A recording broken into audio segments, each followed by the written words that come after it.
Dieu bénisse ta vie. Dis à quelqu'un, cette chose va s'arrêter.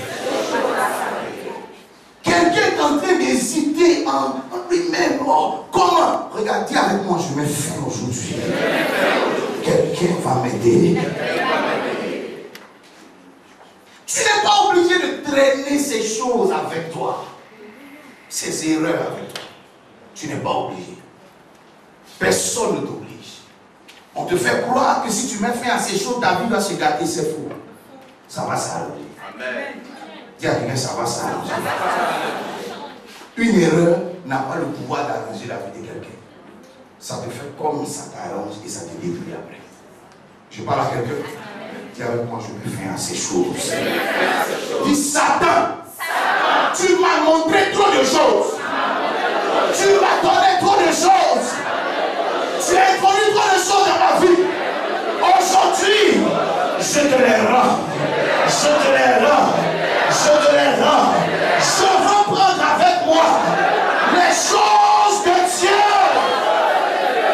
Dieu dit à Abraham, prends avec toi. Pas ce que le diable t'a donné. Pas ce que tes erreurs t'ont donné. Mais ce que Dieu t'a donné. Et Abraham prit Isaac. Et il est parti vers sa destinée. Il n'y a que ce que Dieu te donne qui peut t'entraîner dans cette destinée.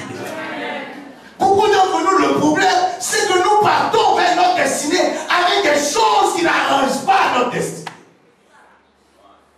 Si Isaac était parti, Abraham était parti à cette montagne avec les choses de la tradition, en d'autres termes, Ismaël, il n'aurait pas vu le ciel s'ouvrir. Si Abraham était parti avec les choses que la mort lui avait données, en d'autres termes, Lot, il n'aurait pas vu le ciel s'ouvrir. Tu es en train de partir vers ta destinée. Mais ton problème, c'est que tu entraînes avec toi trop de mauvaises choses. Je parle à quelqu'un. Tu as besoin de garder un seul genre de choses avec toi pour espérer monter sur la montagne de l'Éternel. Amen. Amen. Quelles sont ces choses qui t'encombrent et qui vont détruire ta destinée? Beaucoup d'entre nous, on monte avec tellement de raisonnement en nous. Mais ce raisonnement ne peut pas. Ça ne peut pas t'aider, camarade. Amen. Amen. Amen. Regarde. L'un des éléments clés pour réussir à entrer dans sa destinée un jour, c'est la maturité. La maturité aide quelqu'un à faire de bons choix. Je parle à quelqu'un. À savoir quoi choisir et quoi rejeter. Quand tu manques de maturité, tu n'entres pas dans ta destinée. Tu n'entres pas. L'homme à qui Dieu veut parler ici, Abraham, doit être un homme mature. Avec qui Dieu veut avoir un langage mature, spirituellement mûr. Amen. Mais beaucoup de chrétiens aujourd'hui sont encore à désirer le lait. Ça veut dire des paroles qui ne valent rien.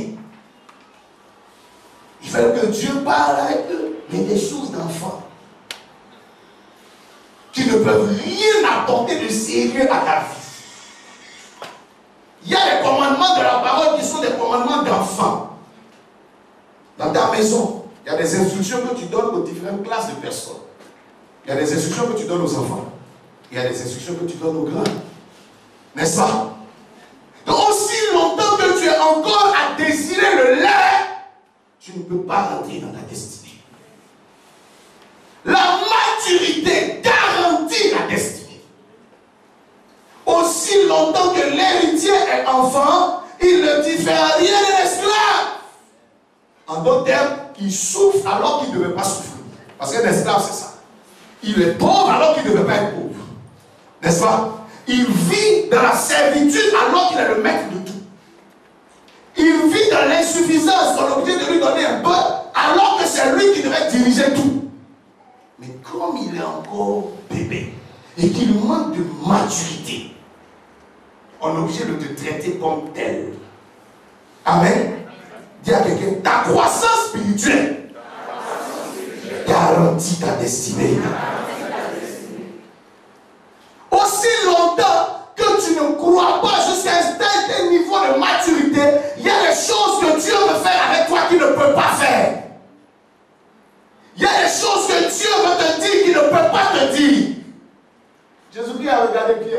sorti une seule phrase de maturité.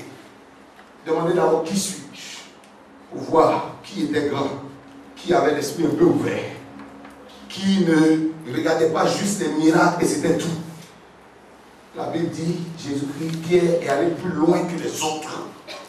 Les autres s'arrêtaient juste à la surface des choses, comme des enfants. Un enfant n'analyse pas profondément les choses. Il regarde et dit, tu es Élie. Simplement parce qu'il a vu, on a dit à une tempête de se taire. Il regarde et dit, tu es Jérémie. Il regarde et dit, tu es Jean-Baptiste. Il n'a pas bien analysé.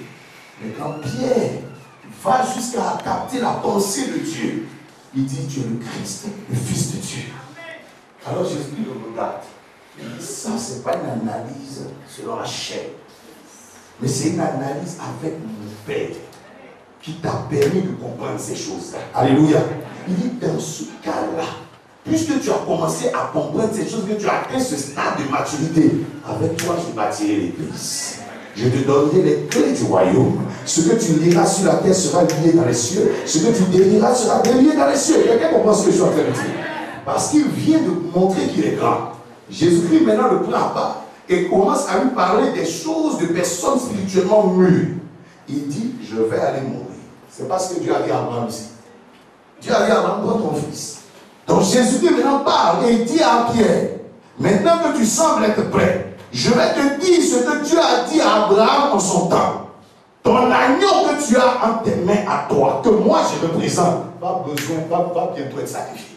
Quelqu'un me comprend? La Bible dit, Pierre dit jamais. En d'autres termes, il est ressorti de son stade de maturité. Amen. Il y a des gens, tu vois, qui disent quelque chose de bon une fois, mais après qu'ils redescendent, en vérité, tu n'es pas mature encore. C'est comme un enfant qui a sorti une belle phrase de sa bouche.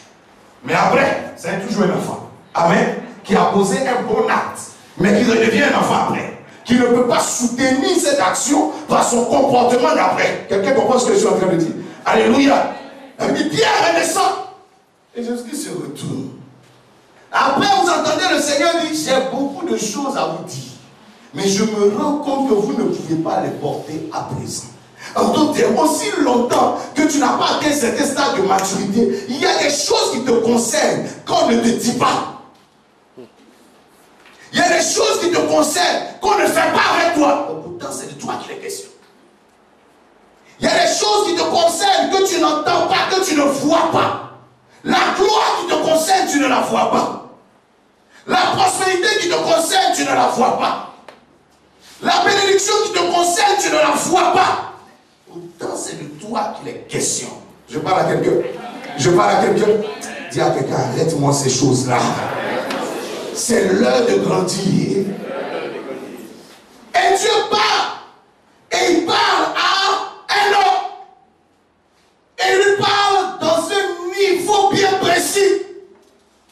Avec un langage qui peut être effrayant pour d'autres. Qui peut perturber l'esprit de d'autres. Mais qu'Abraham soutient sérieusement. Amen. Son cœur peut tenir. Alléluia.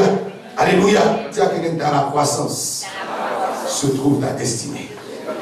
Vous savez, cette vérité est tellement établie dans la création. Regarde, au moment où Dieu crée l'homme, il dit faisons l'homme à notre image.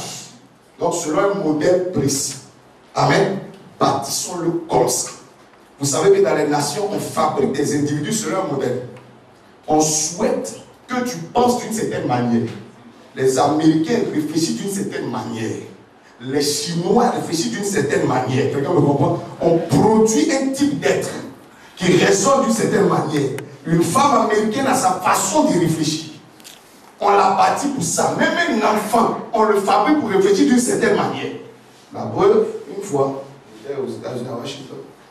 Lorsque on revenait d'une course, j'étais avec un homme, la maman de la jeune fille dont je vais parler. On revenait d'une course, et quand on arrive, la petite fille de 14 ans est là. Et puis, il y a le tonton là, bien âgé, plus âgé que moi d'ailleurs. Quand on descend de la voiture, qui appelle la petite fille, supposons qu'elle s'appelait, comment tu t'appelles? Jennifer, supposons qu'elle s'appelait Jenny.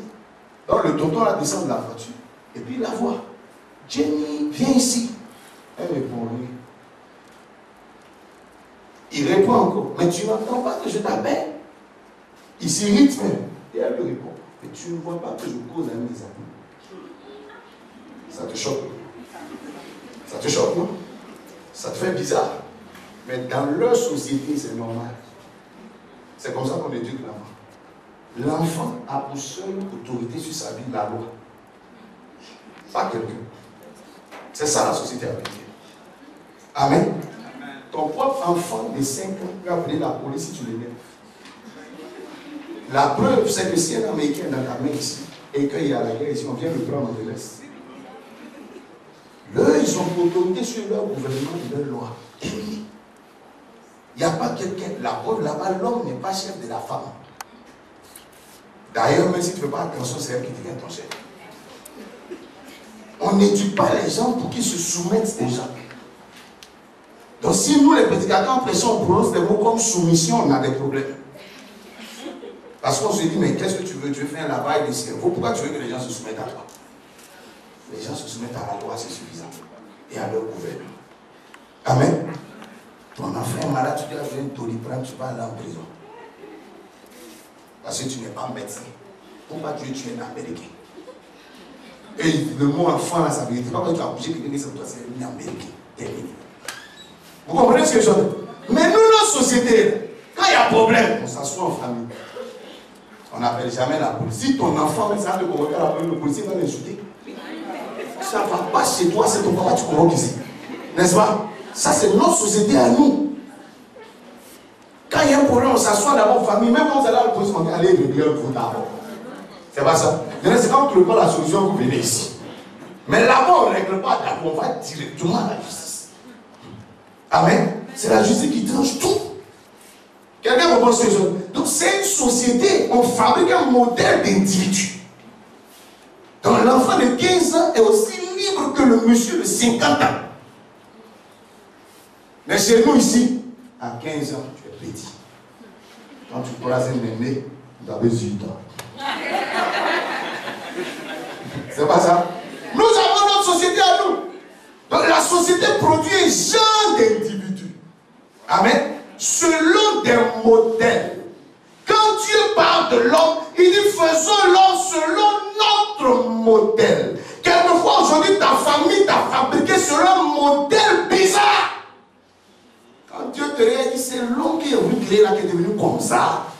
Tu penses mal, tu réfléchis mal, tu agis mal.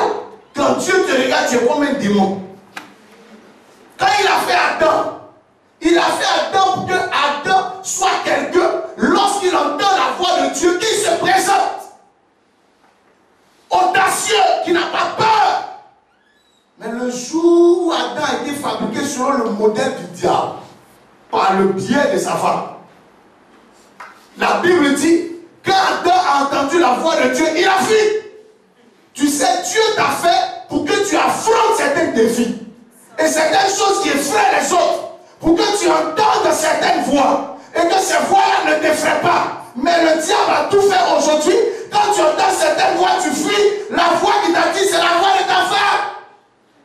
Tu ne comprends pas ce que j'ai dit? La voix de Ève a attiré Adam. Cette voix qui l'envoyait nulle part. Qui ne pouvait pas l'entraîner dans sa destinée. Mais la voix de sa destinée l'effrayait. Quand Dieu parle à Abraham ici, c'est selon sa voix. Il dit à Abraham, prends ton fils, ton unique, celui que tu aimes. N'est-ce pas? Cette voix est effrayante. Ce qu'elle dit, il a fait peur. Qu'est-ce que tu as envie d'entendre? Supposons qu'Abraham avait dit à Sarah, je m'en vais immoler Isaac. Qu'est-ce que Sarah a dit? Jamais. Est-ce que vous comprenez ce que je suis en train de dire? Jésus-Christ a voulu partager son projet avec Pierre. Qu'est-ce que Pierre lui a dit? Il faut écouter ma voix, il ne faut pas aller là. Il faut pas aller là. Il y a beaucoup de voix qui sont en train de te sortir de ta destinée. Mais c'est parce que tu es selon un faux modèle que tu réponds à cette voix. Je parle à quelqu'un. Dis à quelqu'un, quel est ton modèle? Quel est le modèle sur lequel on a bâti? Je parle à quelqu'un. Tu as une éducation d'un modèle bizarre qui te fait penser bizarrement, qui te fait réfléchir bizarrement, qui te fait comprendre les choses bizarrement. Il y a des gens ici, même quand tu dis on va travailler dur, ça les ferait. Le mot travailler là, Il tremble. Il dit, ah, faut pas, tu ne vas pas me fatiguer ici. Hein? Ton modèle est un modèle pauvre. C'est l'art de vouloir être pauvre qui est là. N'est-ce pas? C'est pas ça? Ah, tu ne peux pas me répondre. Et souvent, notre société africaine est constituée de beaucoup de gens comme ça. À 16 ans, dans les pays développés, les enfants sont au travail.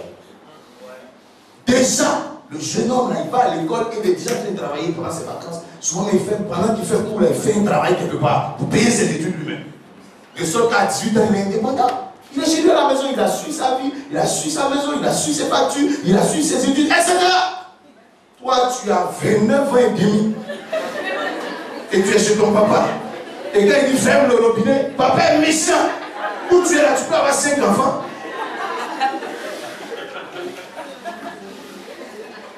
C'est pas ça. Mais on nous a fabriqué sur un modèle qui doit être en retard. C'est vers 35 ans, tu sens que tu es grand. Mais l'autre là sent déjà dès 16 ans qu'il est grand. Dieu appelle Jérémie à 17 ans, selon l'âge des pays développés. Il dit, viens. Jérémie dit, non, je suis un enfant selon les pays sous-développés. Attends d'abord.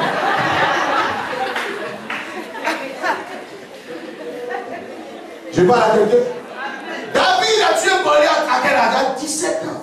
Voici l'âge de Dieu. À 17 ans, tu dois rentrer déjà dans ta destinée. C'est pas ça?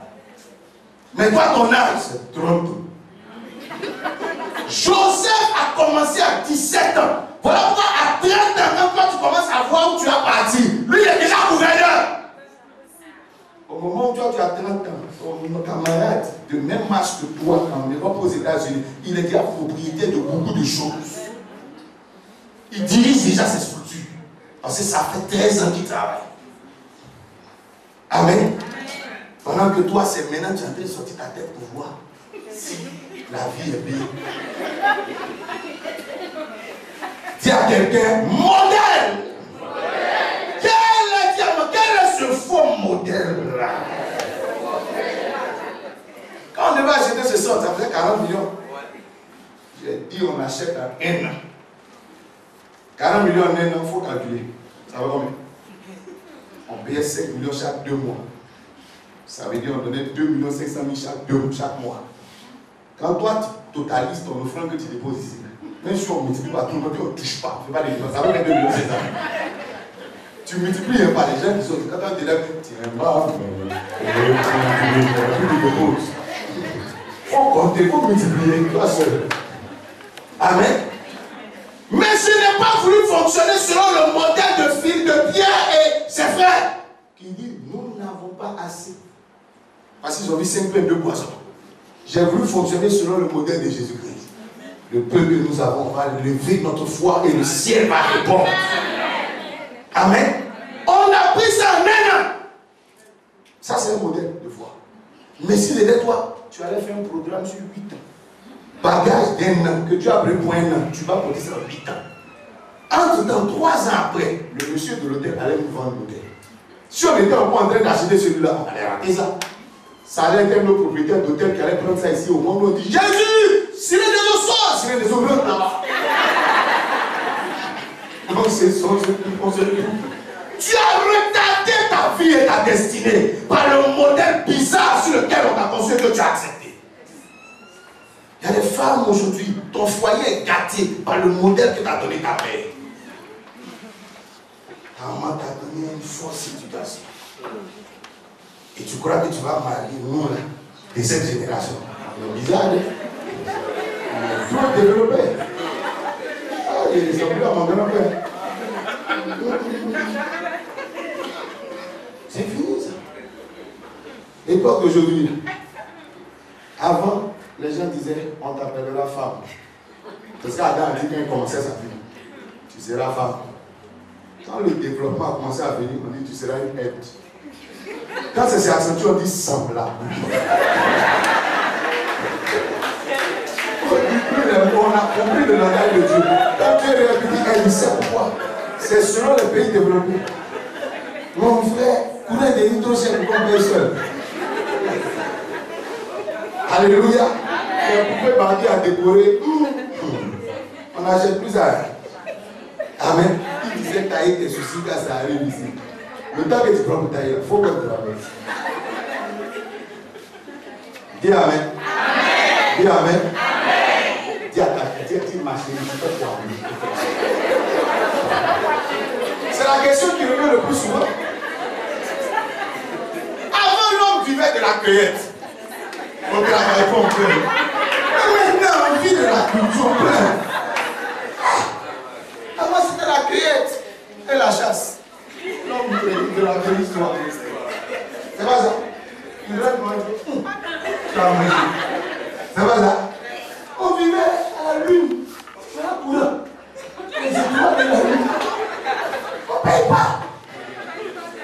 Je parle à quelqu'un. On boit l'eau de Marigot. C'est fini. Il n'y a pas chaud ici. Il n'y a pas choléra. Même il y a pas choléra.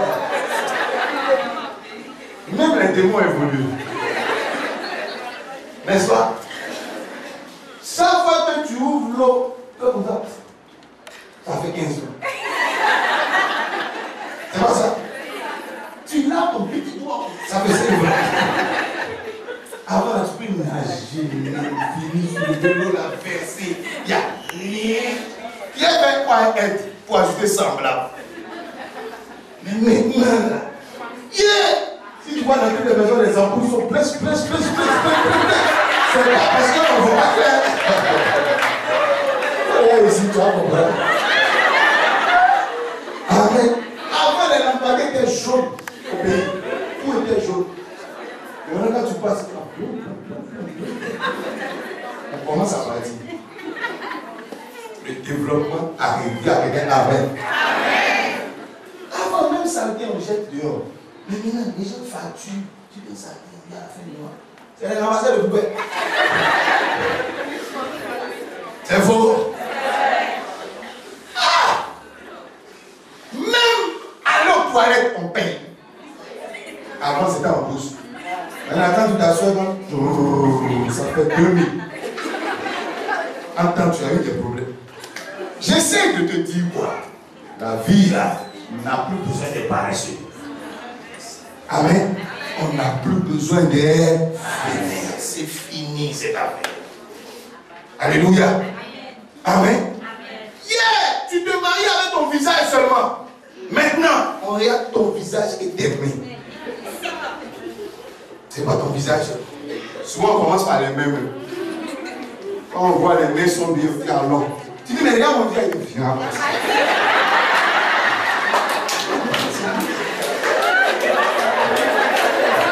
Le visage, on peut arranger. La chirurgie, ça, la tomate, ça, même. On ne peut pas arranger. C'est bon. On peut arranger le visage. Mais. Amen. Dis à ta camarade femme, la nourriture, c'est ton département.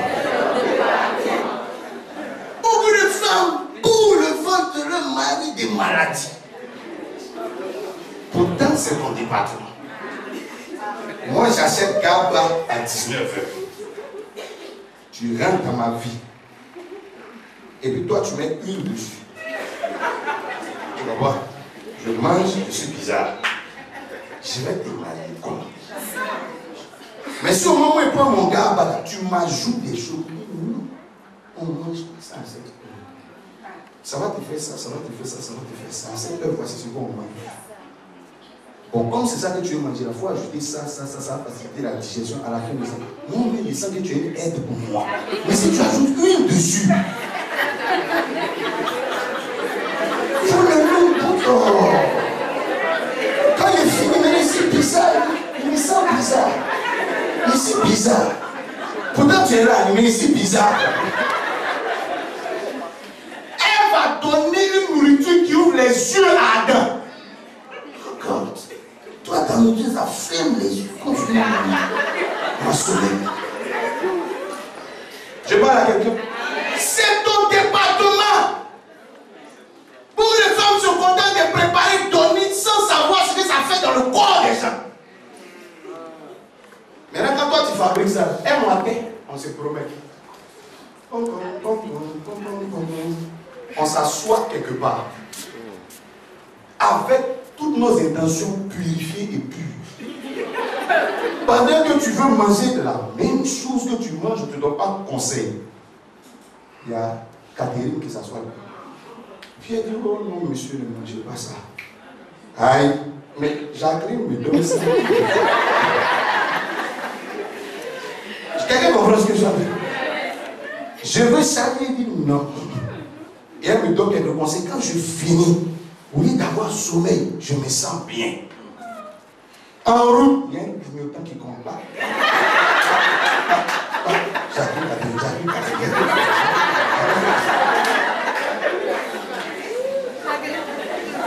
Pourtant, c'est ton département que tu ne maîtrises pas. À notre heure, on n'a pas besoin de manger, on a besoin d'aide. Oh, tu ne comprends pas ce que je dis? Dis amen. Amen. Dis à ton voisin, est-ce que tu es capable? Je parle à quelqu'un. Dis à ton voisin, dis-lui, est-ce que ta nourriture va dormir? Ça n'amuse pas les gens. Ça n'est pas bizarre. C'est ton départ.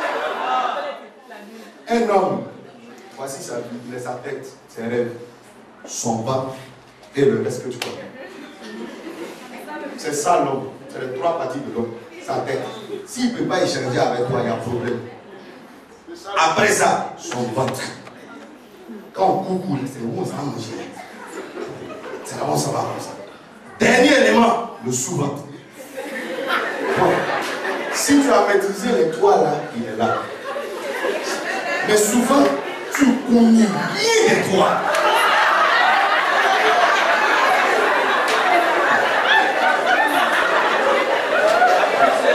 Et tu viens t'arrêter là, Seigneur, prends vraiment ma côte, Seigneur, ma côte.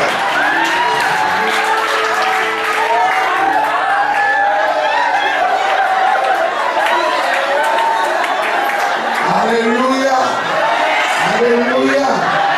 Dis à ta voisine, à cette saison-là, la mer compte beaucoup. Toutes les filles sont jolies. Même si Dieu a raté la fabrication. Il y a tout sur la terre pour ça. Un voyageur revient n'est plus pareil. C'est faux. Donc c'est plus ça même, ça là, c'est plus un critère. Mais t'aimer l'habileté de terre, ce que tu sais faire au travail et ce que tu sais faire à la maison. Amen. Si je mange mieux dehors qu'à la maison, je fais quoi à la maison? Quelqu'un comprend ce que je veux dire? Dieu nous dit, nous donnons les meilleures productions du pays. Ça ne se trouve pas dans ma maison. Je trouve ça dehors. Tu veux que j'accepte la malédiction? J'accepte pas. Amen. Amen. Ça commence à te réveiller un peu. Dis à ta voisine, grandissons. Je parle à quelqu'un. Grandis. Il y a des hommes aussi équilibrés.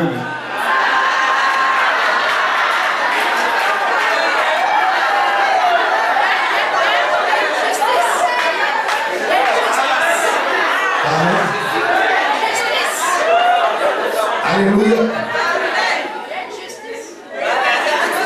Ils connaissent rien.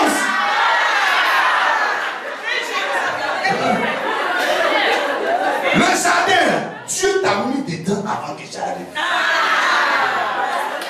Depuis que je suis venu, on se promène même pas au jardin.